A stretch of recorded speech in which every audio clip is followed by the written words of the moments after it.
Good morning students. मैं ज्ञाना international school से गोविंद सर बोल रहा हूँ और मैं आप लोगों को हिंदी पढ़ाता हूँ। मैंने हिंदी में जैसे बच्चों को मैंने देखा है कि हिंदी बच्चों की इंग्लिश मीडियम में जो पढ़ते हैं उनकी हिंदी काफ़ी वीक होती है, यानी कमज़ोर होती है। और दूसरी बात है कि मात्राओं का ध्यान नहीं दे पाते हैं।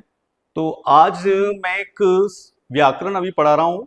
तो व्याकरण का आज हम टॉपिक ले रहे हैं क्रिया, कि क्रिया किससे कहते हैं। तो आज हम पढ़ेंगे जैसे क्रिया में आपने देखा होगा कि इंग्लिश में आपने पढ़ा होगा कि क्रिया को वर्ब बोलते हैं और हिंदी में उसको क्रिया कहते हैं। तो क्रिया यानी जिस शब्द से हमें कार्य करने का बोध होता है या काम करने का बोध होता है, उसे उस शब्द को हम क्रिया कहते हैं। तो अगर हम क्रिया की परिभाषा लिखें तो हम लिखेंगे कि जिस शब्द से कार्य करने का बोध होता है उसे क्रिया कहते हैं। जैसे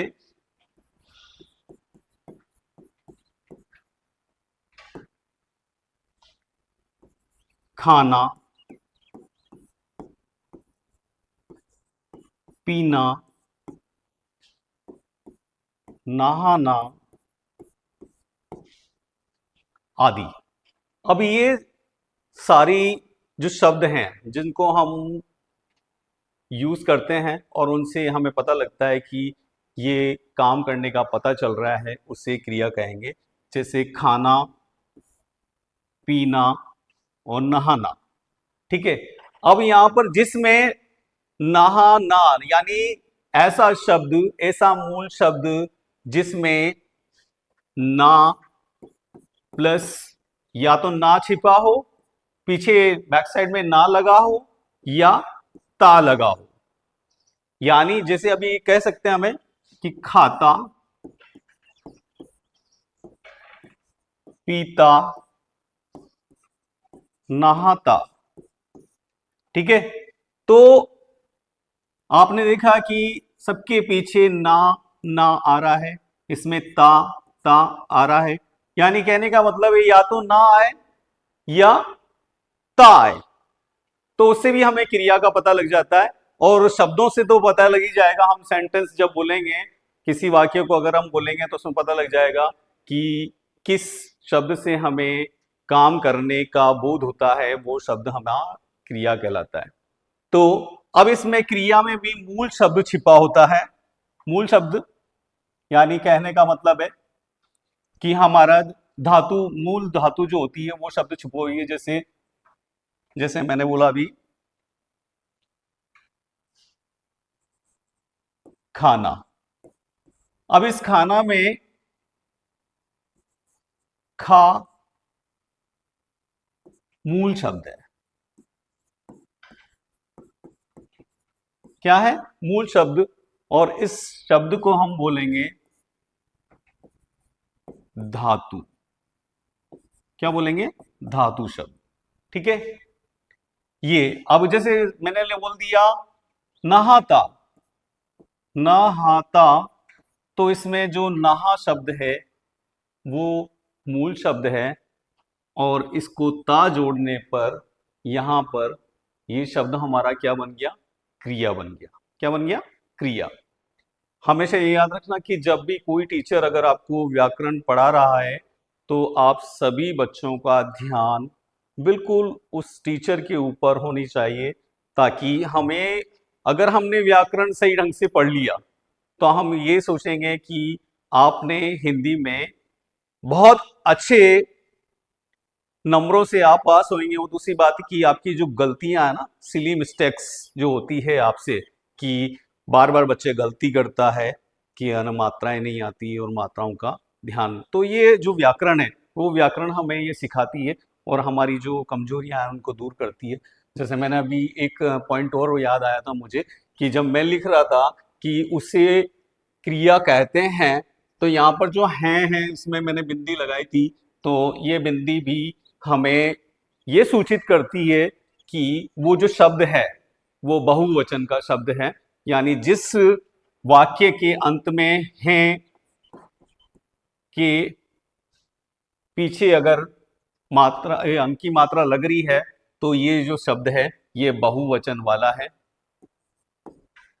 मेरे क्लास में आपको हर टॉपिक पर कुछ ना कुछ सीखने को मिलेगा, और जैसे ही है बोलते हैं ये है सिंगल है तो ये एक वचन वाला है। ठीक है, तो इस चीज का भी ध्यान रखना। अब अपन क्रिया पढ़ रहे हैं तो मैं क्रिया पे बात करूं तो मैंने आपको बताया है कि क्रिया किससे कहते हैं। तो क्रिया की पहचान हम आप इस तरह से भी कर सकते हैं, और दूसरी बात है कि जब हम सेंटेंस बोलते हैं तो हमें पता लग जाता है कि जिस कार्य को हम करने जा रहे हैं या जिस कार्य को से जिस कार्य का हमें पता लगता है, कार्य करने का पता लगता है, वो शब्द हमारा क्रिया कहलाता है। अब मैं आपको बता रहा था कि क्रिया किससे कहते हैं, तो आपको याद है कि जिस वाक्य में काम करने का, जिस शब्द से काम करने का बोध होता है उसे क्रिया कहते हैं। मैंने आपको बताया कि क्रिया दो प्रकार की होती है। क्रिया के दो भेद होते हैं। ठीक है, पहला है अक्रमक क्रिया और दूसरा है सक्रमक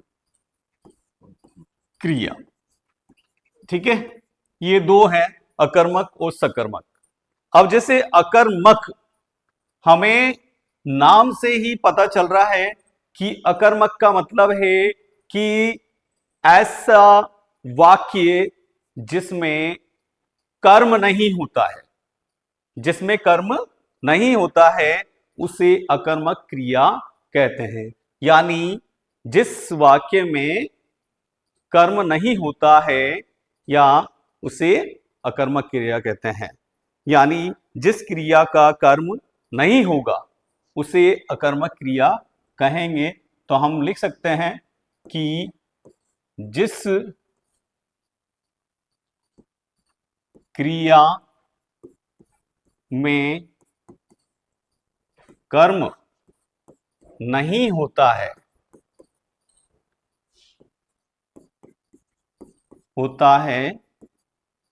उसे अक्रमक क्रिया कहते हैं।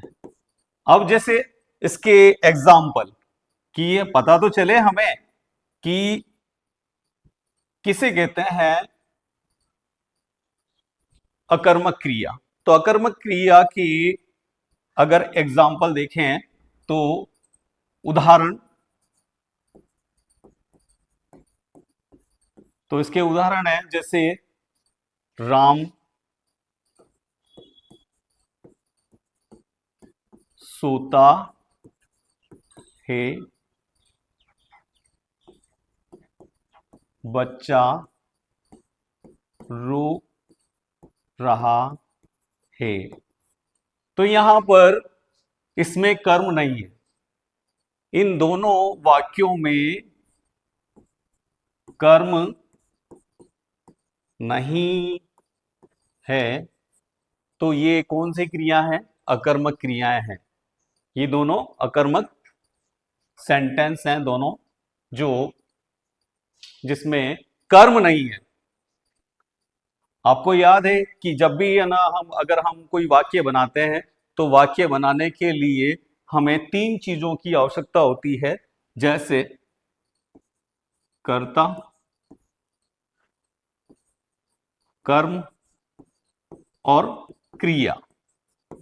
ठीक है, तो हमारे पास यहां पर इन तीन चीजों से बनकर हमारा सेंटेंस तैयार होता है, और यहां पर हमारे पास कर्ता है और क्रिया है पर कर्म नहीं है, इसीलिए ये अकर्मक क्रिया कहलाएगी। अब उसके बाद में सकर्मक क्रिया।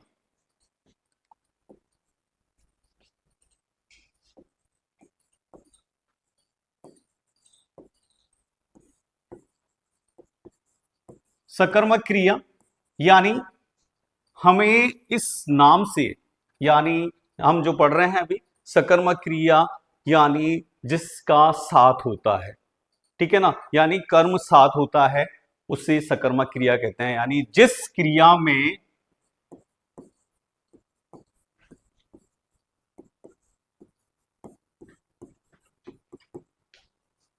कर्म साथ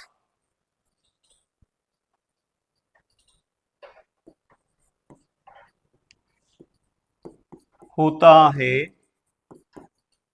उसे सकर्मक क्रिया कहते हैं। ठीक है, तो अकर्मक और सकर्मक क्रिया में अंतर आपको मालूम है कि अकर्मक क्रिया उसे कहेंगे जिसमें कर्म नहीं होता है, वो अकर्मक क्रिया होती है, और जिसमें कर्म होता है वो सकर्मक क्रिया कहलाती है। अब इसके भी अपन उदाहरण देखते हैं कि सकर्मक क्रिया के उदाहरण क्या क्या हैं। तो सकर्मक क्रिया के उदाहरण जैसे मैंने बोला है, उदाहरण देखें।